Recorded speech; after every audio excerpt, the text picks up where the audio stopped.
নমস্কার বন্ধুরা, ঝর্ণা ঝুমা কিচেনে সবাইকে স্বাগত। আজ আমি একটা মিক্স সবজি বা পাচনের রেসিপি আপনাদের সাথে শেয়ার করব, যেটা চৈত্রের সংক্রান্তিতে সবার বাঙালিদের ঘরে তৈরি হয়। তাই এই রেসিপিটা আমি কিভাবে বানিয়েছি সেটা আপনাদের সাথে শেয়ার করব। আর আপনারা কারা এই রেসিপিটা তৈরি করেন বা খান আপনারা সংক্রান্তিতে, প্লিজ আমাকে কমেন্ট করে জানাবেন।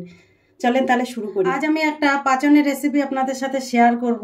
একটা মিক্স সবজি তৈরি করব। এটা চৈত্র মাসের সংক্রান্তিতে সবার ঘরে তৈরি করে, সব বাঙালিদের ঘরে তৈরি হয়। তাই এই সবজিটা তৈরি করতে হয় সব ধরনের সবজি দিয়ে, যে কোনো সবজি দিয়ে আপনারা এই রেসিপিটা তৈরি করতে পারেন। যত রকম সবজি আছে সব সবজি দিয়ে, যত রকম শাক আছে সব শাক দেবেন এতে। তো দেখেন আমি সব সবজিগুলো আমি কেটে নিয়েছি, কেটে ধুয়ে ভালো করে পরিষ্কার করে নিয়েছি। আর এর মেন হচ্ছে কাঁঠাল, কাঁঠাল দিতে হবে। তা দেখেন আমি কাঁঠালও কেটে ধুয়ে নিয়ে নিয়েছি এর সাথে। এখন এগুলো আমি কড়াইতে চাপিয়ে দেবো।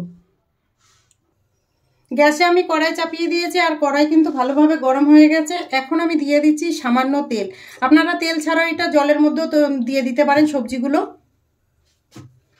দেখেন খুব সামান্যই তেল দিয়েছি আমি। এখন তেল গরম হয়ে গেছে, তেলের মধ্যে আমি সবজিগুলো দিয়ে দিচ্ছি।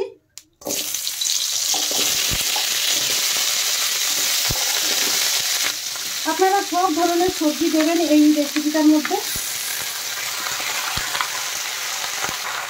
সব সবজিগুলো কড়াইতে দিয়ে দেওয়ার পরে একটু নেড়ে চেড়ে দেবো। হালকা একটু কষিয়ে দিলে কিন্তু সবজিটা খেতে খুব ভালো লাগে। এখন এর মধ্যে আমি দিয়ে দেব, দেখেন কাবলি ছোলা দিয়েছি, মটর দিয়েছি, কালো ছোলা দিয়েছি। এগুলো ভিজিয়ে রেখেছিলাম, সেইগুলো দিয়ে দিলাম। দিয়ে দিচ্ছি ছোলার ডাল, আর দিয়ে দিলাম শুকনো সিমের বীজ। টেস্ট হিসাবে আমি নুন দিয়ে দিলাম। আর এই সিমের বীজ আর ডাল এগুলো কিন্তু দিতে হবে, এগুলো না দিলে কিন্তু টেস্ট লাগবে না। দিয়ে দিয়েছি হলুদ গুঁড়ো,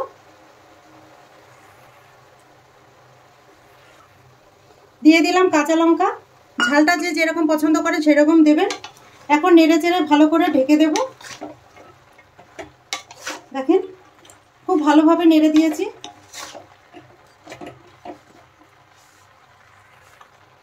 দিয়ে দিচ্ছি কিছু সজনে ডাঁটা।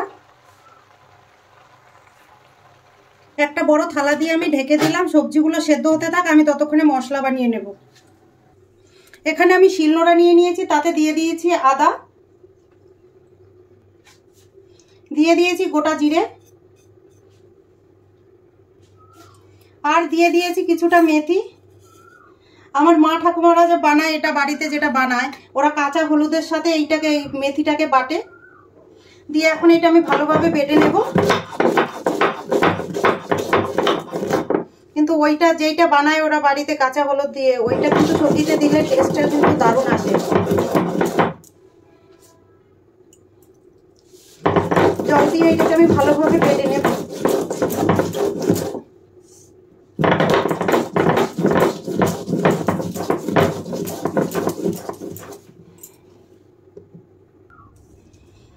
মশলা দেখেন ভালোভাবে আমি বেটে নিয়ে নিয়েছি। ঢাকনা উঠিয়ে আমি এখন দেখে নেব। দেখেন সবজি থেকে কিন্তু জল বেরিয়ে গেছে। আর এখন একটু নেড়ে চেড়ে ভালোভাবে মিশিয়ে দেব। যেই মশলাটা আমি বেটে রেখেছিলাম সেই মশলাটা দিয়ে দিলাম। দিয়ে আর একটু নেড়ে চেড়ে সবজির সাথে মিশিয়ে দেব।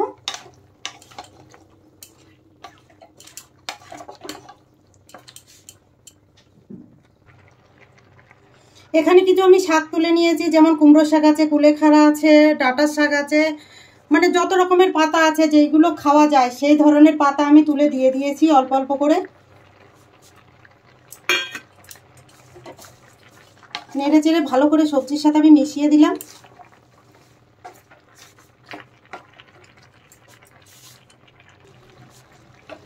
দেখেন সবজিগুলো কিন্তু অনেকটাই সেদ্ধ হয়ে গেছে। আমি কিন্তু এক ফোঁটাও জল ব্যবহার করিনি, আপনারাও কিন্তু জল ব্যবহার করবেন না। সবজি থেকেই জল বেরিয়ে যায়। দেখেন আলু সেদ্ধ হয়ে গেছে, কত সুন্দর সবজিগুলো সেদ্ধ হয়ে গেছে। এখন এর মধ্যে আমি একটা ফোড়ন দেব। তড়কা দেওয়ার জন্য এখানে আমি প্যান গরম করে নিয়েছি, দিয়ে দিচ্ছি সর্ষের তেল। তেল দেখেন গরম হয়ে গেছে, ফোড়নে আমি দিয়ে দিচ্ছি শুকনো লঙ্কা, দুটো তেজপাতা দিয়ে দিলাম, 5 ফোড়ন, আর দিয়ে দিচ্ছি কিছুটা বাদাম। বাদামটা চাইলে আপনারা স্কিপ করতে পারেন। এখন এইগুলো ভালো করে আমি ভেজে নেব।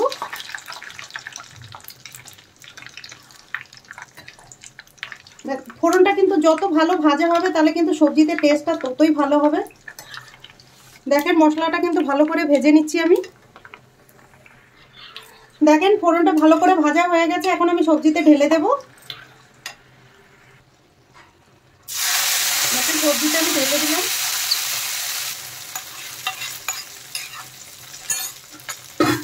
দিয়ে এখন ভালোভাবে নেড়েচেড়ে আমি সবজির সাথে মিশিয়ে দেব।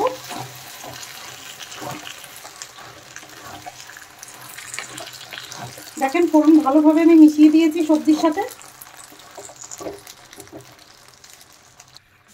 টেস্ট হিসাবে আমি সামান্য চিনি দিয়ে দিলাম।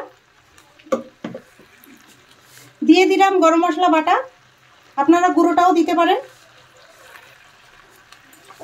গরম মশলা বাটা আর চিনি ভালোভাবে সবজির সাথে আমি মিশিয়ে দেব। দেখেন সবজিটা তৈরি হয়ে গেছে।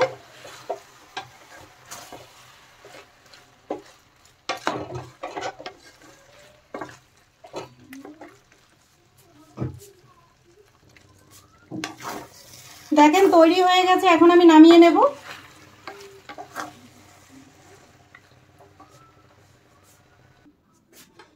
এখন আমি বাটিতে নিয়ে নিচ্ছি।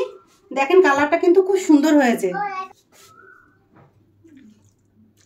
দেখেন একটা সবজিও কিন্তু ভাঙেনি, সবজিগুলো গোটা গোটাই আছে। এই রেসিপিটা যদি আপনাদের ভালো লাগে তাহলে আমার চ্যানেলটাকে সাবস্ক্রাইব করবেন, লাইক করবেন, কমেন্ট করবেন আর অবশ্যই শেয়ার করবেন। আর আমি যেইভাবে বানিয়েছি এইভাবে আপনারা